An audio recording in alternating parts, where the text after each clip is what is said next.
Hi, I'm Kathy. And I'm Annie. I hope you know that's wrong.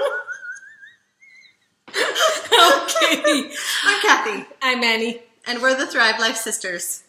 And we want to show you some of the peanut flour that we have as a Thrive product. So peanut flour is absolutely amazing because it doesn't have anything but the peanuts ground. And because it's in a powder form, you can actually use this in many different forms. So we're going to show you a few ways that you can use the peanut flour. So if you're making peanut butter cookies, you don't have to scoop it out of the big jar and have it cake all over in your measuring cup.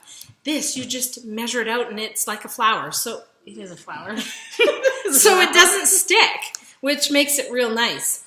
Now, I'll use mine when I do it. Sometimes if I'm doing an Asian dish and I need a peanut sauce, I'll just sprinkle a little bit of that or measure out the amount that I need in with my sauce. So it doesn't water it down. It just adds the flavor of the peanuts. And you can make it as thin or as thick as you want. It just depends on how much water you add to it. So it's handy for cooking and for baking. So smoothies too, like a banana smoothie or a banana chocolate smoothie. Exactly. You could just have the straight powder, which is great protein. And when you're camping, it's absolutely wonderful too, because you can just put it in a container and then just add the water when you're out there. Now, this has no sugar or no salt, so you control that, where most of our peanut butters out there have it added too. So what we're going to do is just take a little bit of it, and we're going to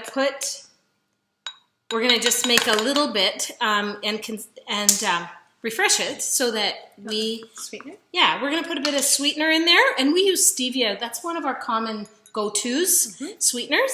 And then we're going to put a little bit of salt. So again, like I said, you control that however you want. And then you just add a little bit of water, and then we just mix it up. Okay, and if the consistency is not right, then we can actually... See, we could just show a little bit, has it like that. And you can thin it out if you're making a sauce. Yeah. So this is a pretty good consistency. And then you can just spread it on a peanut butter sandwich. Yeah. And some people... On a sandwich to make a peanut butter sandwich. And jelly if you want. But we know some people that like to powder greens and then add it in here too. Oh, you can sure smell it, hey? It is peanut butter. I'm glad we're not allergic to it. But then at least if you want to control your salt and sugar, this is a way to do it. So that's our peanut flour. Hope you can experiment with it and make some things with it. Give it a try. And remember to share, like, and follow.